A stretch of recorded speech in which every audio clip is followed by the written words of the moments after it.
जो लोग हाइपोथायरॉयडिज्म के शिकार होते हैं उनके लिए वजन कम करना बहुत मुश्किल रहता है, लेकिन ये नामुमकिन नहीं है। वो भी अपना वजन कम कर सकते हैं, बस उन्हें कुछ बातों का ख्याल रखना होगा। इसलिए इस वीडियो में आपके साथ ऐसे मेथड और टिप्स शेयर करने जा रहे हैं जिनको फॉलो करते हुए हाइपोथायरॉयडिज्म के मरीज भी अपने वजन को आसानी से कम कर सकते हैं। इसलिए अगर आप भी अपना वजन कम करना चाह रहे हैं और आपका वजन कम नहीं हो रहा तो इस वीडियो को आखिर तक जरूर देखिएगा। थायराइड एक बटरफ्लाई शेप का ग्लैंड है जो कि हमारे गले के बेस में होता है। इसका मेन फंक्शन ऐसे हार्मोन को प्रोड्यूस करना और स्टोर करना होता है जो कि हमारे blood pressure, blood temperature, heart rate और मेटाबॉलिज्म को कंट्रोल करते हैं। जब थायराइड हार्मोन की प्रोडक्शन में कमी आ जाती है तो हमारी बॉडी के बहुत से फंक्शन स्लो पड़ जाते हैं और इसमें हमारी बॉडी के तकरीबन तमाम ही सिस्टम शामिल होते हैं। हाइपोथायरॉयडिज्म का जो पहला साइन नजर आता है वो ये है कि आपका वजन तेजी से बढ़ना शुरू हो जाता है क्योंकि आपका मेटाबॉलिज्म रेट स्लो पड़ चुका होता है। इसलिए आपकी बॉडी उतनी कैलोरीज को बर्न नहीं कर रही होती जितनी कि पहले किया करती थी।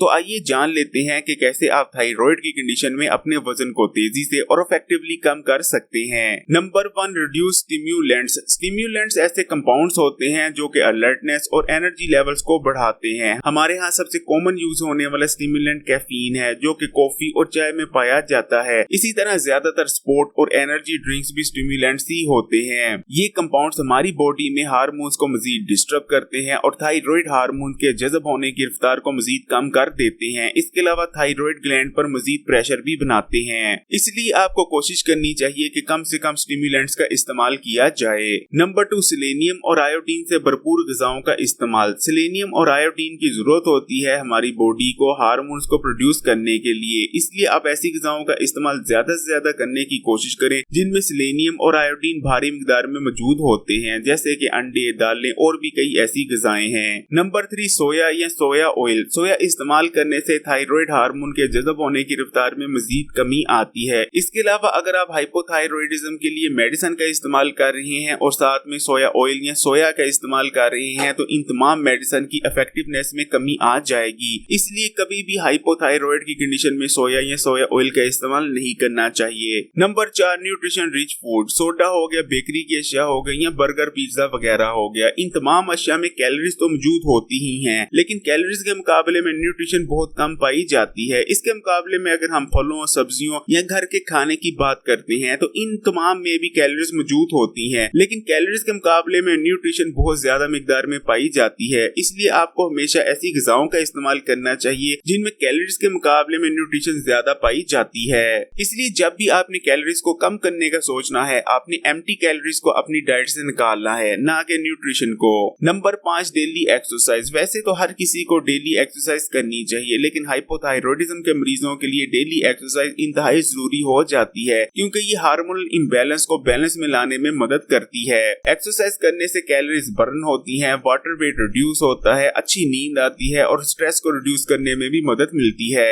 Number 6, small meals. थायराइड की वजह से हमारा हाजमे का निजाम स्लो पड़ जाता है, जिस वजह से जो हम खाना खाते हैं वो काफी लंबे अरसे तक हमारे पेट में ही पड़ा रहता है और हमारी बॉडी इसे हजम करके एनर्जी को बनाने के लिए इस्तेमाल नहीं कर पाती, जिस वजह से ये खाना बिल आखिर चर्बी में कन्वर्ट हो जाता है। इसलिए थायराइड के मरीजों को ये चाहिए कि वो दिन में 2 बड़े मील लें, इसकी बजाय वो 4 या 5 छोटे छोटे मील ले लें। ये उनके लिए ज्यादा इफेक्टिव रहता है और इससे उनका मेटाबॉलिज्म रेट ज्यादा स्लो नहीं पड़ता। Number 7, hydration. डिहाइड्रेशन वैसे तो हर किसी की हेल्थ को नुकसान पहुंचाती है, लेकिन हाइपोथायरॉयडिज्म के मरीजों के लिए डिहाइड्रेशन और भी ज्यादा खतरनाक साबित हो सकती है क्योंकि डिहाइड्रेट होने पर उनकी कॉम्प्लिकेशंस में मजीद इजाफा हो जाता है। इसलिए हाइपोथायरॉयडिज्म के मरीजों को हमेशा अपनी पानी की इंटेक का ख्याल रखना चाहिए। Number 8, cardio. थायराइड के मरीजों को रोजाना का 30 मिनट से लेकर 1 घंटे तक कार्डियो जरूर करना चाहिए। यह कोई ऐसी एक्टिविटी भी कर सकते हैं जिसकी वजह से उनका पसीना निकले और दिल की धड़कन तेज हो जाए। थायराइड के मरीज अगर कार्डियो करते हैं तो ना सिर्फ हार्मोन की प्रोडक्शन में इजाफा होता है बल्कि जज़ब होने की रफ्तार भी तेज हो जाती है।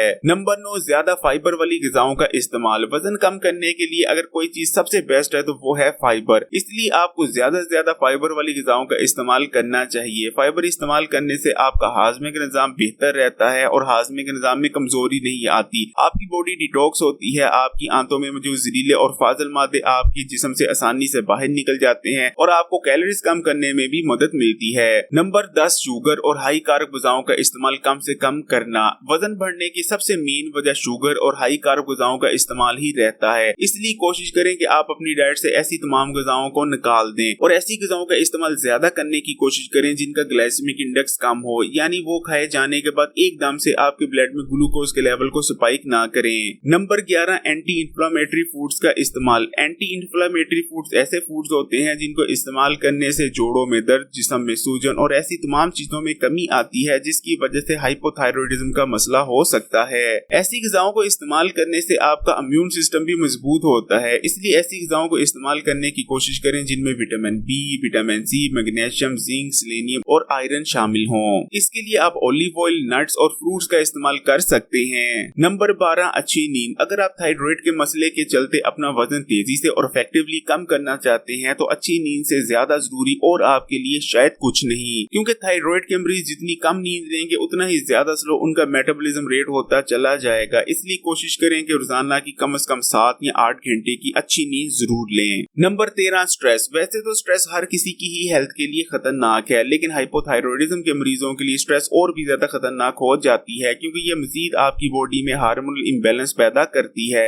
ज्यादातर लोग स्ट्रेस होने पर ओवर ईटिंग भी करना शुरू कर देते हैं। इसके अलावा स्ट्रेस होने पर आपकी बॉडी में ऐसे हार्मोन प्रोड्यूस होना शुरू हो जाते हैं जो कि आपकी बॉडी में फैट बर्निंग प्रोसेस को मजीद स्लो डाउन कर देते हैं, जैसा कि कोर्टिसोल हार्मोन। इसलिए हमेशा कोशिश करनी चाहिए कि आप अपनी स्ट्रेस को मैनेज करके रखें और कभी भी स्ट्रेस को अपने ऊपर हावी ना होने दें। हमारे यहाँ ज्यादातर लोग जो मोटापे का शिकार हैं और लाख कोशिशें करने के बावजूद उनका वजन कम होने का नाम नहीं लेता, इसकी सबसे बड़ी वजह थायराइड ही है। लेकिन क्योंकि हमारे यहाँ हेल्थ से रिलेटेड अवेयरनेस में बहुत ज्यादा कमी पाई जाती है, इसलिए ज्यादातर लोगों को पूरी जिंदगी पता ही नहीं चल पाता कि जो उन पर मोटापा छाया हुआ है उसकी वजह हाइपोथायरॉयडिज्म है। बॉडी में हाइपोथायरॉयडिज्म की कंडीशन पैदा होने पर कुछ कॉमन निशानियां ऐसी हैं जो लाजमी नजर आती हैं, जैसे कि आप पर हर वक्त सुस्ती छाई रहती है और थोड़ा सा काम करने के बाद आप बहुत ज्यादा थक जाते हैं। आपका चेहरा सेंसिटिव हो जाता है और आपके चेहरे पर अक्सर सूजन रहने लगती है। आप पर डिप्रेशन छाया रहता है। आपको अचानक से कब्ज हो जाती है और आपका पेट ठीक से साफ नहीं हुआ करता।